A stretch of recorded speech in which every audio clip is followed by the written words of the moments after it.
स्वागत आहे Sunday special मध्ये। महाराष्ट्राची वाघीण अशी बिरुदावली लाभलेल्या भाजपा नेत्या पंकजाताई मुंडे यांचा बीडमधून निसटता पराभव झाला आणि तो तमाम बीडकरांसह महाराष्ट्राच्या जिव्हारी लागणारा ठरला। स्वर्गीय गोपीनाथराव मुंडे साहेबांना दैवत मानणारा वंजारी समाज यामुळे अत्यंत निराश झालाय। या निराशेपोटी बीड जिल्ह्यामध्ये तरुणांनी आत्महत्या देखील केलाय। आता आमचं काय होणार? आम्ही पंकजा मुंडे यांचा पराभव सहन करू शकत नाही अशा भावनेच्या वादळात अडकलेल्यांना या तरुणांनी जीवन संपवलं। त्याच वेळी पंकजाताई मुंडे यांनी अत्यंत दुःख व्यक्त करीत आपण मला बळ द्या असं आवाहन केलं। येत्या 100 दिवसात परिस्थिती बदलून टाकू असं सुद्धा त्यांनी आश्वासित केलं। तो क्षण आता जवळ येताना दिसतोय। आता राज्यसभेच्या माध्यमातून पंकजाताई मुंडे यांना खासदारकी मिळण्याची शाश्वती निर्माण झाली आहे, तर कदाचित त्यांनी मंत्रिपदही मिळू शकतं। पंकजाताई मुंडे आता संपल्या असे म्हणणाऱ्यांसाठी ही मोठी चपराक आहे। त्यांचं नुकत्याच झालेल्या लोकसभेत निश्चितपणे पराभव झाला। त्यांचे आणि त्यांच्यावर प्रेम करणाऱ्या सगळ्यांचे स्वप्नभंग झाले। मात्र म्हणतात ना, हार कर जितने वालों को बाजीगर कहते हैं, तशीच परिस्थिती आता निर्माण होऊन पाहतीये। नुकत्याच झालेल्या लोकसभा निवडणुकीत इस बार 40 पारचा नारा देणाऱ्या भाजपला संसदेसाठीचं बहुमतही गाठता आलं नाही। मात्र मित्र पक्षाच्या जोरावर भाजप पुन्हा सत्तेत आले। मागच्या 9 तारखेला भाजप सरकार स्थापन होऊन नरेंद्र मोदी तिसऱ्यांदा पंतप्रधान झालेत। 2 वेळा बहुमतात असलेले भाजप यावर्षी बहुमतात न आल्यानं आता ते अडचणीत सापडले। कारण आता कोणताही निर्णय घेताना सरकारला मित्र पक्षाला विचारात घ्यावे लागेल। म्हणजेच आता मोदी सरकार हे मोदी सरकार राहिलं नसून ते आता एनडीए सरकार झाले। देशामध्ये जसा आश्चर्याचा निकाल लागला तसाच महाराष्ट्र राज्यातही लागलाय। महाराष्ट्रामध्ये महायुतीला 17 जागांच्या पुढे जाता आलं नाही, की ज्यावेळी 30-35 जागांचा दावा केला होता। भाजपचे अनेक दिग्गज नेते यामध्ये पराभूतही झाले। राज्यात पराभूत झालेल्या महत्वाच्या भाजप नेत्यांमध्ये पंकजा मुंडे यांचा समावेश होतो। पंकजा मुंडे यांनी बीडमधून लोकसभा लढविली, मात्र त्यांना महाविकास आघाडीच्या बजरंग बाप्पा सोनवणे यांच्याकडून पराभूत व्हावे लागले।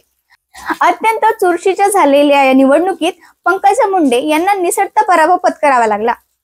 पंकजा या राज्यातील भाजपच्या महत्वाच्या वरिष्ठ नेत्या आहेत। त्यांना निवडून आणण्यासाठी राज्यातील नेत्यांप्रमाणे केंद्रातील वरिष्ठ नेत्यांनीही प्रयत्न केले होते, मात्र तरीही त्यांचा अनपेक्षित पराभव झाला।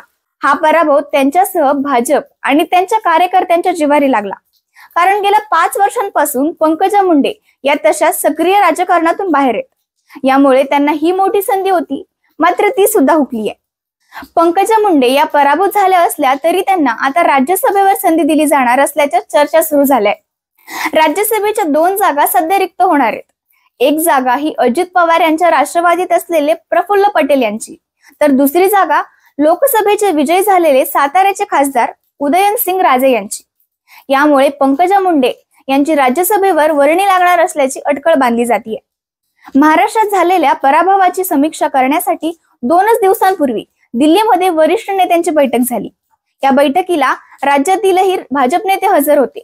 या बैठकीत त्यांनी विधानसभेला पुढे जाण्याच्या बाबतीत बोलताना पंकजा मुंडे यांच्यावर मोठी जबाबदारी द्यावी लागेल, त्यांना राज्यसभेवर घ्यावं लागेल असं म्हटलं असल्याचं सांगण्यात येत आहे। यामुळे पंकजाताई या राज्यसभेवर जाणार हे जवळपास निश्चित झालंय। खरं तर पंकजा मुंडे यांना राज्यसभेवर घेणं, त्यांना खासदार करणं ही भाजपची सध्याची गरज होऊ बसली आहे। कारण राज्यात आता लवकरच विधानसभा निवडणुका होऊ घातल्यात। अशा वेळी भाजपच्या नेत्याच नाही तर जनाधार असलेल्या नेत्या पंकजा मुंडे यांची गरज भासणार आहे। एक तर राज्यामध्ये भाजपची स्थिती चांगली राहिलेली नाहीये। नुकत्याच झालेल्या लोकसभा निवडणुकीत भाजपला 30 जागांवरून थेट 10 जागांपर्यंत खाली यावं लागले। याशिवाय राज्यात केलेले फोडाफोडीचे राजकारण, विरोधकांवर शासकीय यंत्रणेमार्फत केलेली कार्यवाही आणि त्यांच्यावर भ्रष्टाचाराचे आरोप, त्यांनाच पक्षात घेणं हे भाजपच्या आता अंगलट आलंय। या लोकसभेच्या निकालातून जनतेनं हे दाखवून दिलंय की यामध्ये देवेंद्र फडणवीस सारखे नेते महाराष्ट्राचे सर्वेसर्वा मानले जातात, त्यांना जबाबदार धरलं जाते। देवेंद्र फडणवीस यांची महत्वाकांक्षा आणि त्यांचं राजकारण पक्षाच्या अंगलट आल्याची परिस्थिती आहे। पक्षातील अंतर्गत कलह सुद्धा त्यांच्यामुळेच निर्माण झालाय असं सांगितलं जातं। काही नेते भाजप सोडून गेले तर काही सक्रिय प्रक्रियेतून बाहेर पडले, याचाही फटका भाजपला बसला असल्याची शक्यता आता व्यक्त होतीये। त्यामुळे पंकजा मुंडे यांच्यासारख्या नेत्या आता भाजपला हव्या आहेत। तसे बघितले तर राज्यात जनाधार असलेले नेते भाजपकडे अत्यंत कमी आहे. पंकजा मुंडे यांची राज्यात मोठी ताकद आहे. राज्यात मोठ्या प्रमाणावर असलेल्या ओबीसींचे नेतृत्व करणाऱ्या नेत्या म्हणून त्या ओळखल्या जातात. भाजप हा ओबीसींच्या मतावरच आतापर्यंत तरला गेलाय. त्यामुळे ओबीसी चेहरा समोर आणणं अत्यंत आवश्यक आहे. गेल्या 5 वर्षांपासून पंकजा मुंडे यांना संधी मिळालेली नाहीये. ती खदखद ओबीसी आणि वंजारी समाजाच्या मनामध्ये. त्याचा परिणाम विधानसभा निवडणुकावर होऊ शकतो. यामुळे भाजपला पंकजा मुंडे यांना पुढे करावेच लागणार आहे. पंकजा मुंडे यांचा राज्यभर प्रभाव आहे. त्या स्वबळावर 10 ते 12 आमदार निवडून आणू शकतात आणि 10 ते 12 आमदार पाडूही शकतात, अशी परिस्थिती आहे. त्यामुळे त्यांना कोणत्याही परिस्थितीत नाराज करून चालणार नाही याची जाणीव भाजप नेत्यांना आहे. यासाठी त्यांना सक्रिय राजकारणात आणि सक्रिय प्रक्रियेत आणण्यासाठी राज्यसभा महत्वाची ठरणार आहे. सध्या राज्यामध्ये अत्यंत स्फोटक परिस्थिती निर्माण झाली आहे. एकीकडे मनोज जरांगे पाटील मराठा आरक्षणासाठी आग्रही आहेत, तर दुसरीकडे लक्ष्मण हाके हे ओबीसी आरक्षणाच्या बचावासाठी उपोषणाला बसलेत. यामुळे सरकार अडचणीत सापडले. विशेष म्हणजे लक्ष्मण हाके यांच्या उपोषणाला उपस्थित राहून पंकजा मुंडे यांना सक्रिय पाठिंबा दर्शविलाय.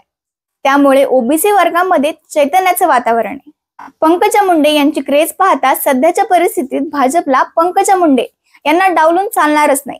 नाहीतर विधानसभा निवडणुकीत भाजपला मोठी किंमत चुकवावी लागेल. यासाठी भाजप कोणत्याही परिस्थितीत पंकजा मुंडे यांना राज्यसभेवर घेऊन राज्यभरात भाजपच्या बाजूने ओबीसी मतदार वळविण्याचा प्रयत्न करतील. जर व्हिडिओ आवडला असेल तर व्हिडिओला लाईक करा आणि अशाच नवनवीन अपडेटसाठी संडे स्पेशल YouTube चॅनलला सबस्क्राईब करा.